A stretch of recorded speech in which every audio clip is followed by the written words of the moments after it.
Hey, hello everyone, welcome to the channel. Today we're going to try out In the Foundations. By the way, I love this menu music. I actually have no idea what this is about, but the screenshots look very, you're free to save at any time, okay? The screenshots look very retro and interesting, so that's why I wanted to play it. This happens in the future. And the soundtrack is turning out to be a banger. Excuse me? I need to turn this up. On my end, of course. Okay. The sun is low in the sky, and surprisingly for this time of day, this time of year. Entirely located in your kitchen. Each November, as the sun sets earlier, you feel your body ache more. Deep in the bones, the muscles, the joints especially.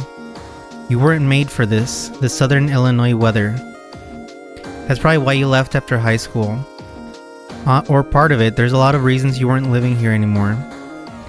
Like every single punk aesthetic is trying to get out of your stupid town.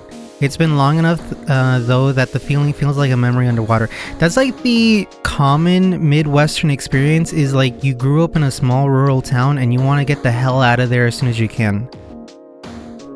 It's not that cold, but being far from any body of water makes the air dry enough that your nose bleeds at night. You should definitely invest in a humidifier if that's the case. Being back here makes old injuries throb. You take a deep breath and let it out haltingly. You drop your backpack on the ground and stare off into the middle distance. The wind whips your hair around your face. As night falls, the temperature will drop from comfortable in your jeans and flannel to needing to put on your beanie to prevent constant shivering. That is the Midwest.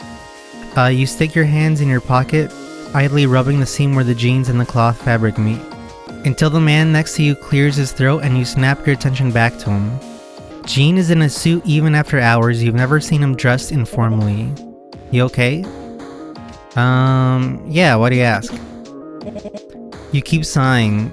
Well, you know, it's the English disease. Sorry, it's not on purpose. I'm just breathing. So, what do you need from me? Oh, I don't need anything from you right now. Here. He reaches his closed hands out towards you, flipping it over and opening it. Inside are your dad's keys. The keychains are familiar. Cardinal logo, a bottle opener from Buckwater Brew Works, that new local brewery he likes. He liked that brewery. You never got to go with him, but you didn't see eye to eye on beer anyway.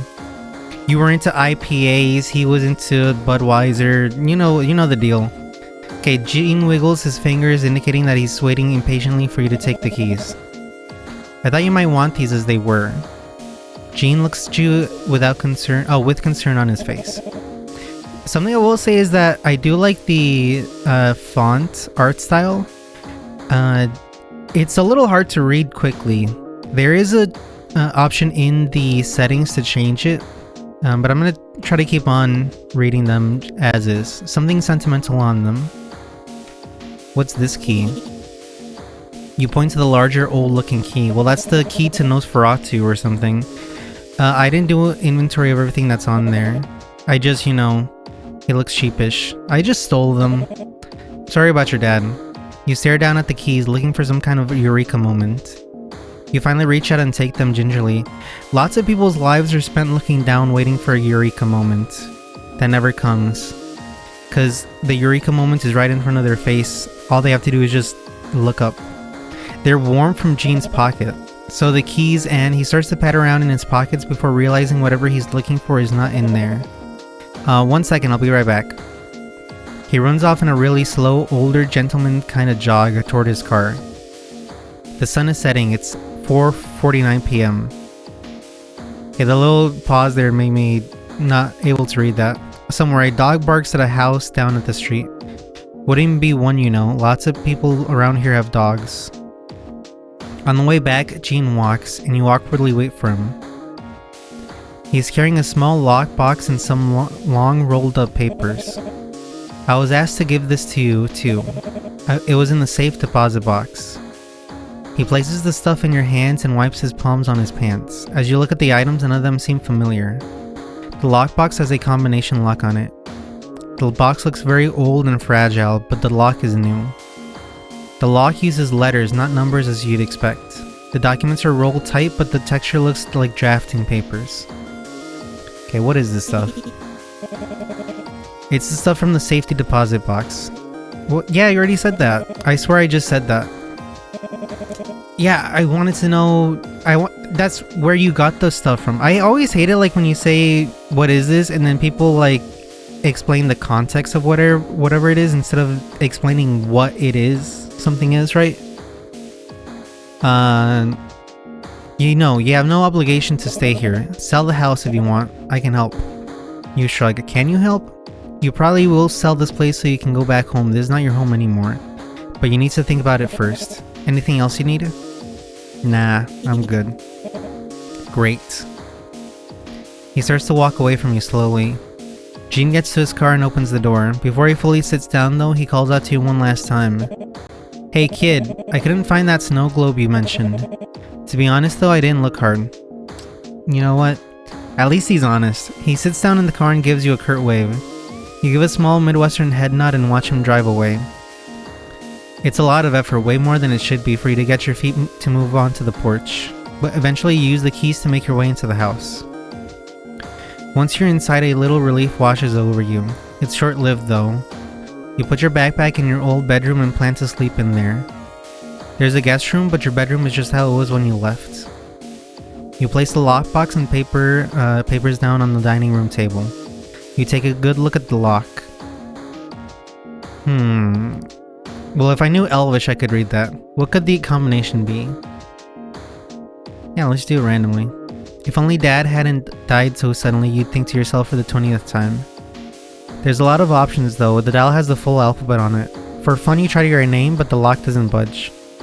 What about his name? What about his mistress's name? I don't know. I shouldn't be saying stuff like that, because he probably has like a tragic backstory or something. You'll come back later when you have a better idea of what fate saddled you with figuring out. Dramatic much? Well, Dad died and now you're here, stuck with the family burden of cleaning out this house and now solving this lockbox mystery. You stand in the middle of the living room. It feels really dark and gloomy even with the lamp on, so you brave turning on the ceiling light. Actually, the overhead light's overwhelming, but it's not enough to shake this feeling. You go around the house turning on all the lights. Your stepmom would have been pissed at you for doing this, but she's not here. Where is she? The heat isn't on, and while you don't need it now, you will soon. You find the panel and turn it on. The heat kicking on smells a little like burning, but it's a familiar smell. The apartment you live in San Diego doesn't have a system like this. You don't really need one there as the weather doesn't have the same extremes. But the smell is almost nostalgic, and this plus the light being on makes you feel more at home. It's weird being alone here. Your dad was always home when you lived here. He was an early adopter to working at home. It meant that he was always home to help you out even after Sander came into the picture. Are you sure he actually helped you? Didn't Grandma take care of you most of the time? The dining room is always where the last beams of light come in. The window faces west, but there's not much sunset to watch through the trees tonight. You sit at the table and eat the protein bar you bought at the airport. It tastes like chalk, but mint chocolate chip chalk. You know, to be honest, I might be like one of the only people that thinks so, but I actually kind of like the chalky taste of like protein bars and stuff like that. I know it's kind of a weird thing. It's fine. There's a lot worse things happening right now. That is true. After you're done, you take a lap around the house, making sure nothing seems too out of place. The wall of books smells just as it did, a tendril of rotten mold, almost inviting. Okay, not what I would say is inviting, but most of them are leather bound or older than you. It's weird how a library can smell like a garden, but everything looks mostly the same. I like that line. It's hard to decide what next steps to take. You know you need to at least catalog the family heirlooms like photos and journals. And you'll have to find that fucking snow globe. You ask your dad about it almost every year and you're sure he made excuses because he broke it. What if the snow globe is inside the lockbox, in pieces, but if it's not broken it's probably down in Dad's... ... You hesitate when you think about the basement. Dad's dead. He can't get mad at you for going down there. Dad's definitely dead. But still, in the back of your mind, when you think about opening the door, you hear him admonishing you. You'll have to get to it eventually. For now, you might as well go to sleep. Before you go to bed, though. Yeah, hell yeah, I'm gonna try to open the lock. You stare at the lock and try to force the code to come into your mind. Gotta try something. Input combination. What if his name is like Larry? Oh. My keys are not working. Okay, you fiddle with the dial for a moment, putting in some random characters. You pull down on the lock. It stays closed. Maybe you'll figure out another day. I tried. You decided to get ready for your bed. For no reason at all, since no one else is here, you close the bathroom door and lock it. Okay. The soap is still the same mandarin orange soft soap that was always in the bathroom. You brush your teeth and stare into the mirror. There's a small crack in it that's been there your whole life. You run your finger across it while trying to breathe slowly. When you spit into the sink, you make sure the water is running. The damn thing used to clog all the time if enough toothpaste foam got caught at the drain. Washing your face with the water at maximum heat, barely lukewarm, helps you feel more normal. As the water runs down your face, a little gets in your mouth and it tastes a bit salty. You're not sure if it's because of sweat or tears lingering on your skin. Doing your full bedtime routine really gets you ready to fall asleep. You change in the bathroom with the locked door, still with the anticipation someone might knock. What if someone does knock? That'd be pretty scary. Your room is pretty much the same as it's always been. You lie down on the bed and get under the old stretchy covers. You close your eyes and try to sleep. It's quiet.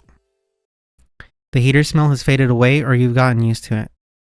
But there's still something musty that permeates the vibes. You start to drift off, but you feel like you hear your dad walking around in the basement. At first, since you're half out of consciousness, it feels comforting, but something snaps in you and you sit straight up in bed. Obviously, get up and explore the basement. You throw your blankets to the side and stand up. It's probably because there's no background noise. Your room doesn't have a television in it and never did. Before moving out, you usually fell asleep to silence. The only TV is in the living room. You could go sleep on the couch. It's old and very broken in. It's probably the only option if you want to get a good night's sleep. You walk down the hallway quietly as possible. Even though no one else is here, you somehow have the itch in the back of your brain that you'll be bothering someone if you turn on the TV. On the way to the couch, you have to pass the basement door. As you walk past, you hesitate. This is where Dad would always be. You notice you're breathing heavily. Your eyes feel dry. You try to unclench your hands in your jaw. The door scares you still. Obviously, open the door. Let's go. For some reason, you feel compelled to open the door. After a few deep breaths, you swing the door open. You look down the stairs. It's pitch black. What do you mean? There's a little Cthulhu here. You feel too nervous to even turn on the light. You listen carefully. Only silence. You force yourself to close the door and walk past. You walk into the living room. It's a little chilly in this part of the house, but it doesn't bother you much. You lie down on the couch on your back and pull the blanket over yourself. It's one your grandma crotcheted. It smells like her still, from what you can remember. Crocheted? Is that the right way of saying it? Crotcheted? Sounded really bad. You should know something about me. So I read a lot as a kid, so I've learned how to pronounce words on my own. Which can sometimes make people think that I talk funny, because I used to say semi a lot, like semi truck, etc. People were like, it's not semi, it's semi. And I was like, what about semicircle? And they're like, shut up. She died so long ago that it feels like most of your memories of her are a blurry mess, except for her crochet and knitting projects. The TV works even though it's obviously older than you. You find the remote and turn it on. The room is almost pitch black, but the sound and light helps you relax. There's really only late night reruns to watch, and only any apprehension you still have melts away. Your arm falls off the side of the couch heavy. You almost feel like you could reach out and touch Scotty, his fur, the warmth. But he's been gone since before you moved away. The TV doesn't have a sleep timer, so you turn down the volume a little bit and drift off. Thursday. Just getting a sip of my coffee. You've been up for a few hours. There's stale coffee in a can and you use Dad's old coffee maker. Coffee is coffee. Hey, you said it, brother. You don't drink much of it before it goes cold, unfortunately. There's two kinds of things in the house that you want to tackle. Family heirlooms like your dad's journals or the photo albums grandpa made. And furniture or things you can sell that don't have a sentimental value. Also the basement. You'll need to do that eventually. You have no idea where to start with selling stuff, so you turn to the familiar. Let's look through the photo albums. When you grab the closest album, you notice it's the most recent one. Dad didn't print out a lot of pictures after the divorce, it seems. This album is full of photos of the 4 people in your family: Dad, Sandra, yourself, and Paige. Your dad looks happy with your stepmom. Many of the photos are from vacations. Your dad was really reclusive for the most part, but Dad did love to go to the beach. From the shore of Savannah, the all-inclusive resort in Honolulu. As you pick up others' older albums, you watch Paige and yourself age in reverse. Tons of photos of Dad holding Paige as a baby, Sandra pregnant. Their wedding where you were the ring bearer. You believe you were around 7 when they got married, but you don't remember. They look like they genuinely enjoy each other's company. You still can't understand why they divorced, but since she hadn't been living there, it could have been anything. Another album back, one more worn, has photos of you as a toddler. Images of you reading a book, sitting in a laundry basket. Only one photo of you being held as a baby by Dad. It looks detached. He's not smiling in his eyes, they look exhausted. But you keep going back before you were born, and finally you find them. Photos of your mom. Something in your heart shatters when you realize you can't remember her name. That's kinda fucked up, but you can't keep looking and flipping the photos, over. They're all blank on the back. You believe this is your mom with her parents, but you've never met them either. They were also both dead before you remember. There's no pictures of you with anyone from her family, actually. No photos of you and her. No photos of Dad and her either. Just like she never existed. You stare into her face. You think hard, but it comes to you almost like it's placed there in the back of your mind. Catherine. Almost like you can hear her say it. She looks like you. You bet she wished she could have met you too. You feel a strange jealousy of Paige and all her photos with her mom. Before you even get to the photos of her grandparents, you already feel overwhelmed. We'll box these up later. Okay, this is just me like brainstorming, but like, by the way, this is like completely out of left field, but like what if the dad made some sort of deal with like a demon, right? And the demon gave him a wife, but then she like left and you are like a demon baby, and that's why he looked so like, you know, exhausted when he had you all by himself. By the way, I'm pretty sure that sounds completely unhinged based on like the actual story, but I just wanted to say it. You look through the VHS tapes that are on the shelf. There's children's movies and stuff. You want to play them, but there's no reason. You also find a lot of recordings your dad and grandpa made. Grandpa loved to record things from the TV. There's some family movies too. The shelf is pretty packed except for a few missing tapes. They're in chronological order. The missing tapes, one is from before you were born and the other is from recent times. You pop in one from your childhood. It's a tape from when your dad was teaching Paige how to ride her bike. You were in your late teens. Every time the camera pans over to you, you look sullen and unhappy. And you know why. At this point, you had clearly realized your dad favored this family over you. When you needed to learn to ride your bike, he hadn't helped. Your stepmom had tried, but you didn't want her. You wanted Dad, and he was too busy in the basement. But for Sandra and Paige, he was deeply involved in homework, driving lessons, birthdays. A twinge of jealousy leaps up your neck to the back of your head. It burns. Proud of you. Your dad being proud of you? No, he didn't know enough about you to be proud of shit. There's no way. Was he ever that positive? You turn off the tape and stare at the black screen too long before moving on. You know, where the hell is Paige?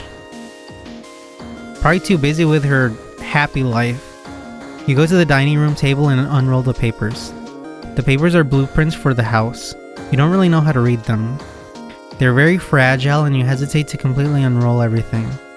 You can tell one of them is the floor you're on: kitchen, bathroom, bedrooms, and living room.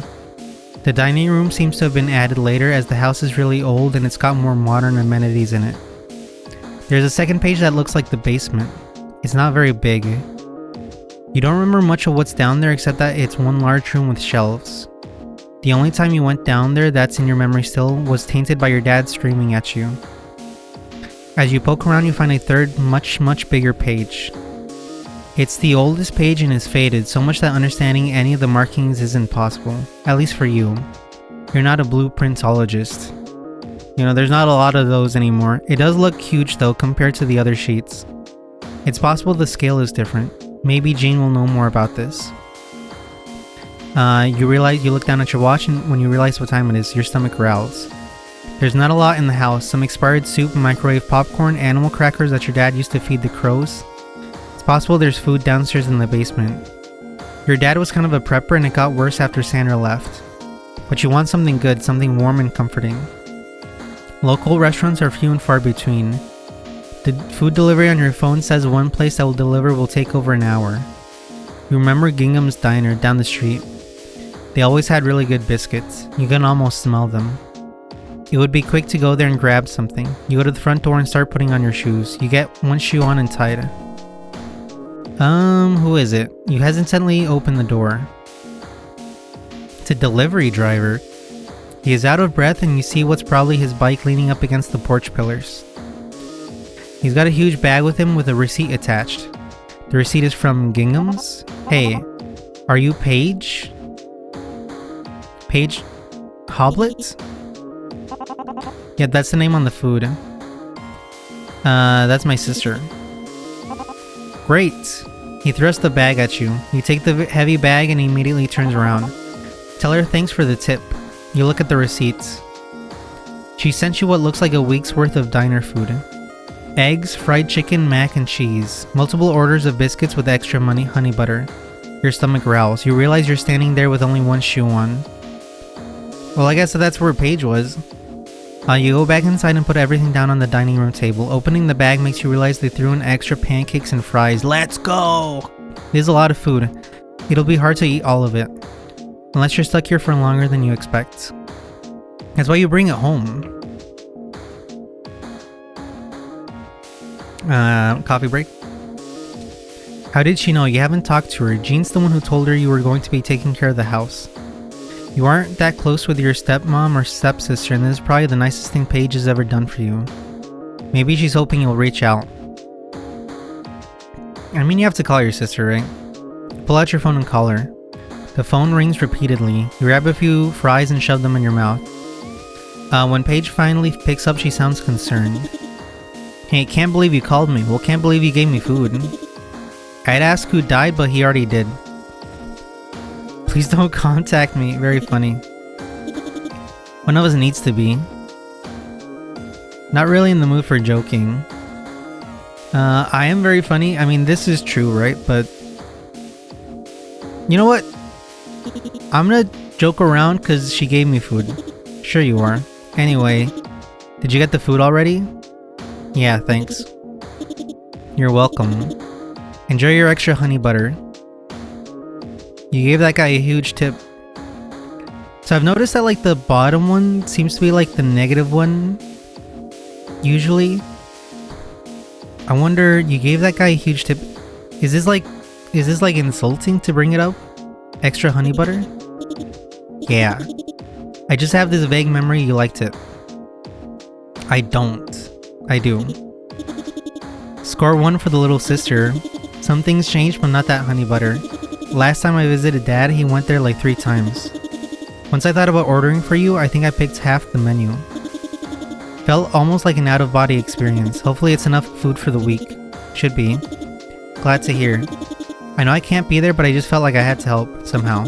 I hope it goes well. Let me know if I can do anything else. Don't worry. Well, I'm not worrying, so... Ask about the lockbox. Did you know anything about a lockbox that Dad kept in the safety deposit box? Nah, what's in it? I don't know, I can't open it. What kind of lock is it? It's got the whole alphabet around it, like instead of 1 through 40 it has A through Z. Why not smash the box? What if something in the box is fragile? Oh, sorry. You couldn't see me, but I rolled my eyes and shrugged. You know, I kind of like Paige. Thanks, that's very helpful. Do you know what the combination might be? Try my name, your name, our last name? A unique word? I'll try to figure it out, I guess. I'm asking about her mom. How's Sandra? She's fine. I guess it's weird when your ex-husband dies. I guess that is one of the weird, like, life's weird oddities. But she's not heartbroken. Well, that's good, I think. I mean, could ask me how I'm doing. So you're right. How are you? Not sure if you know this, but my dad died. Paige, please. Ask about the blueprints. Hey, you know anything about the house blueprints? No, why would I? Wait, why do you? They were in the safety deposit box. There's the main floor and basement, but there's a third page that Jean gave me. You sure he didn't just accidentally give you a wrong page? Nah, this is definitely for the Hoblet house. Maybe it was an extension he planned? Could have been from when he married your mom. No, the paper was really old though. It's almost faded away. Maybe mom would know though. I could ask her? That would help. Thanks. Of course. Alright, let's end this conversation. Alright, I gotta go eat this before it gets cold. Gotta return some videotapes. I have to be honest though. This place really freaks me out. I don't know how long I'll stay. Well, just do what you can. No one can fault you for not wanting to be there. I know it's not typical for us, but call me anytime. Noticing your stomach already feels a little better. You should really eat a full meal though. While you stare at the lockbox, do you know the combination now? You put the rest of the food in the fridge. There's not much else you'll be able to get done tonight. Might as well try the box again. Okay, can I try the box again? Gotta try something. Okay. Okay, so for some reason my keyboard is not being like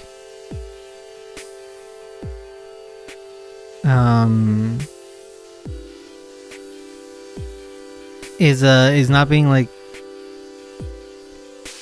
taken in, which probably is like a bad thing for the game. Progress.